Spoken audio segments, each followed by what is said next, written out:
Hello दोस्तों, mysterious world Hindi में आप सभी का एक बार फिर से हार्दिक स्वागत है। जैसा कि हम जानते हैं कि मनुष्य एक ऐसी प्रजाति है जो किसी भी विषम परिस्थिति में भी सरवाइव कर सकती है, फिर चाहे उसे आजीवन पानी में रहना पड़े या -67 डिग्री सेल्सियस के तापमान में भी अपना जीवन बिताना पड़े। वह अपने आप को हालात के अनुसार ढाल ही लेता है। हमने कुछ दिन पहले ही अजीबोगरीब जगहों पर रहने वाले लोगों के बारे में आपको बताया था, जिसे आप सभी लोगों ने पसंद भी किया और ऐसे ही जानकारी आप तक पहुंचाने के लिए हमें प्रेरित किया। तो आप लोगों की मांग पर आज के वीडियो में हम ऐसे कुछ लोगों के बारे में आप सभी को बताने वाले हैं जो बेहद अजीबोगरीब जगहों पर खुशी खुशी रह रहे हैं। Supai, Arizona, USA. Grand Canyon USA के उन भागों में गिना जाता है जहां सबसे ज्यादा टूरिस्ट आना पसंद करते हैं। एरिज़ोना के इस एरिया में हर साल अनेकों लोग घूमने के लिए आते हैं, लेकिन इसके बावजूद इस एरिया में मौजूद सुपाई नाम के गांव के बारे में बेहद कम लोग जानते हैं, जिसके कारण इस जगह को मोस्ट आइसोलेटेड प्लेसेस की लिस्ट में रखा गया है। यानी ये ऐसी जगह में से एक है जो बाकी दुनिया से बेहद अलग थलग है, जहां सिविलाइजेशन ना के बराबर है। ऐसा इसलिए क्योंकि इस छोटे से गांव की तरफ ना तो कोई सड़क जाती है और ना ही गांव के भीतर सड़क का कोई बंदोबस्त है। यहाँ पहुंचने के केवल दो ही तरीके हैं। यहाँ या तो हेलीकॉप्टर द्वारा पहुंचा जा सकता है या फिर 12 किलोमीटर की बेहद मुश्किल चढ़ाई खच्चरों द्वारा करके यहाँ पहुंचा जा सकता है। इस जगह तक कम्युनिकेशन स्थापित करने का एकमात्र जरिया ये खच्चर ही है। ये यूएस जैसे अत्याधुनिक देश की एकमात्र ऐसी जगह है जहाँ खच्चरों द्वारा लेटर्स और अन्य संदेश पहुंचाए जाते हैं। ये जगह इतनी आइसोलेटेड है कि इस गांव से सबसे पास मौजूद फूड स्टेशन या किराना स्टोर की दूरी लगभग 58 किलोमीटर है, जिसे यहाँ के लोग पैदल या खच्चर पर पूरी करते हैं। इतनी सारी समस्याओं और इतने कम साधनों के बावजूद ये लोग खुशी खुशी यहाँ रह रहे हैं। हाल ही के दिनों में ये जगह टूरिस्ट के बीच खासी पॉपुलर होने लगी और अब यहाँ टूरिस्ट का आना भी शुरू हुआ है। The कोरवाई people. इंडोनेशिया के भीतरी जंगलों में रहने वाली ये ट्राइबल प्रजाति सन 1970 तक ये भी नहीं जानती थी कि इस दुनिया में उनके अलावा भी इंसान मौजूद हैं। ये लोग बाकी दुनिया से इतने कटे हुए हैं कि 1970 तक इन लोगों तक कोई पहुंच ही नहीं पाया। ये लोग आज भी अपना जीवन बिल्कुल उसी तरह गुजार रहे हैं जिस तरह ये प्रजाति 10,000 साल पहले रहा करती थी। ये लोग आज भी आदि मानवों की तरह प्राकृतिक चीजों द्वारा बनाए हुए हथियारों से जंगलों में शिकार करते हैं। एक तरफ बाकी दुनिया में रहने वाले लोग खुद को 21वीं सदी के आधुनिक मानव की तरह देखते हैं, वहीं दूसरी ओर ये कोरवाई लोग आधुनिकीकरण से इतनी दूर हैं कि आज तक ये लोग खेती करना भी नहीं जानते। ये लोग अपने घर ऊंचे ऊंचे पेड़ों की डालियों पर बनाते हैं, जिससे ये जमीन पर रहने वाले कीड़े मकोड़ों और जंगली जानवरों से बचे रहें। साथ ही ये लोग आज भी आग जलाने के लिए पुरानी तकनीक का ही इस्तेमाल करते हैं।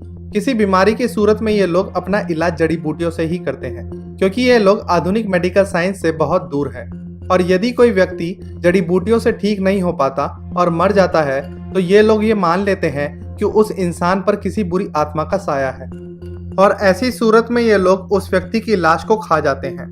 इन लोगों का मानना है कि लाश को खा लेने से उस व्यक्ति में मौजूद शैतान का भी हमेशा के लिए खात्मा हो जाता है। कैटाटुम्बो। वेनेजुएला के मार्काइबो लेक पर ये लोग लकड़ी के छोटे छोटे घरों में रहते हैं, जो कि पानी से महज 3 से 8 इंच ऊपर होते हैं। अपने जीवन व्यापन के लिए ये लोग मुख्यतः मछलियों पर ही आश्रित हैं। ये लोग समुद्र में जाकर मछलियां पकड़ते हैं, उनको खाते हैं और उन्हें बेचकर पैसे कमाते हैं।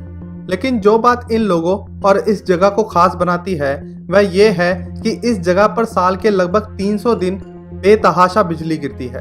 ये लोग रोज लगभग 10 घंटों तक आसमान से गिर रही बिजली से घिरे रहते हैं। इस जगह पर हर मिनट लगभग 28 बार बिजली गिरती है। इन लोगों की बस्तियों पर गिरी एक बिजली भी इन लोगों के लिए बेहद विध्वंसक हो सकती है। ये जानते हुए भी ये लोग इस लेक पर खुशी खुशी रह रहे हैं और सालों से हर रात यहाँ जबरदस्त बिजलियां गिरती रहती हैं। वैज्ञानिक अभी भी इस बात पर शोध कर रहे हैं कि आखिर इस जगह पर इतनी प्रचुर मात्रा में लाइटिंग क्यों होती है। Cooper paddy. सदर्न ऑस्ट्रेलिया में मौजूद यह जगह दिखने में किसी बेयाबान रेगिस्तान जैसी लगती है। इस जगह को देखकर ऐसा लगता है कि यहाँ इंसानों का नामो निशान तक मौजूद नहीं है, लेकिन यहाँ की तपती हुई जमीन के नीचे एक भरी पूरी सिटी मौजूद है। जी हाँ, कूपर पैडी नाम की इस जगह की लगभग 80% जनसंख्या इस अंडरग्राउंड सिटी में रहती है, जहाँ ऐशो आराम और मौज मस्ती का हर मुमकिन साजो सामान मौजूद है। दरअसल इस जगह पर एक समय में फौजी रहा करते थे, और जब उन्हें पता चला कि इस जगह पर ओपल नाम का कीमती पत्थर प्रचुर मात्रा में मौजूद है, तो उन्होंने यहाँ खदानों का निर्माण शुरू किया।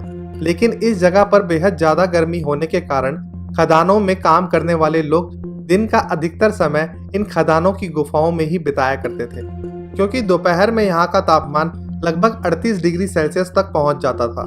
धीरे धीरे इन लोगों ने इन गुफाओं को ही अपना परमानेंट घर बना लिया।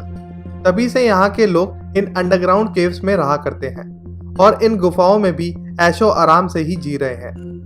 अंडरग्राउंड होने के बावजूद इस जगह पर 2 चर्च, बार, होटल, रेस्टोरेंट और कई तरह की स्पोर्ट्स एक्टिविटी का मजा भी लिया जा सकता है।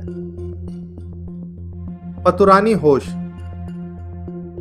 पश्चिम बंगाल के बर्धमान जिले के कटवा गांव में रहने वाली इन महिला का नाम पतुरानी होश है, जो कि मूलतः मुर्शिदाबाद की निवासी है, लेकिन परिवार में बेटी के अलावा और कोई ना होने के कारण बर्धमान में ही रहा करती है। पतुरानी को एक मिस्टीरियस रोग है, जिसके कारण उनके शरीर पर छाले निकल आते हैं और धूप और गर्मी में उनकी त्वचा जलने लगती है। यह बीमारी इन्हें लगभग 20 साल पहले शुरू हुई थी। अपनी पीड़ा को कम करने के लिए एक दिन पतुरानी घर के पास ही के तालाब में उतर गई। तालाब के पानी में उन्हें उनके शरीर में हो रही जलन से कुछ आराम मिला, और तभी से पतुरानी होश पिछले 20 साल से दिन के लगभग 20 घंटे ऐसे ही पानी में खड़ी रहती है। इनका सिर्फ सर ही पानी से बाहर होता है, बाकी पूरा शरीर पानी के अंदर। पतुरानी की बेटी का कहना है कि उनकी माँ 2-3 दिन में केवल एक ही बार खाना खाती है, ताकि उन्हें बार बार शौच के लिए ना जाना पड़े, और वह केवल रात को कुछ समय के लिए सोने के लिए पानी से बाहर आती है। उनकी बेटी का कहना है कि उनका परिवार बेहद गरीब है, इसलिए पतुरानी की बीमारी का इलाज करने में असमर्थ है। लेकिन अगर डॉक्टर्स की माने तो डॉक्टर्स का कहना है कि पतुरानी एक मानसिक रोगी है, जिन्होंने अपने मन में यह भ्रम पाल लिया है कि पानी में रहना उनके लिए जरूरी है, अन्यथा उनके शरीर में तकलीफ होगी। लेकिन सच जो भी हो, 20 साल तक पानी में रहना वाकई एक अविश्वसनीय और एक बेहद अजीब बात है। आज के वीडियो में बस इतना ही। यदि आपको आज का हमारा ये वीडियो पसंद आया हो तो इस वीडियो को लाइक और शेयर जरूर करें, और अब आप इंस्टाग्राम पर भी हमसे जुड़ सकते हैं और हमसे बातें कर सकते हैं। यदि आपके पास हमारे लिए कोई सुझाव हो तो उन्हें भी इंस्टाग्राम पर हमारे साथ साझा कर सकते हैं। बहुत जल्द मिलेंगे एक नई मिस्ट्री, एक नए रहस्य के साथ। तब तक के लिए अलविदा।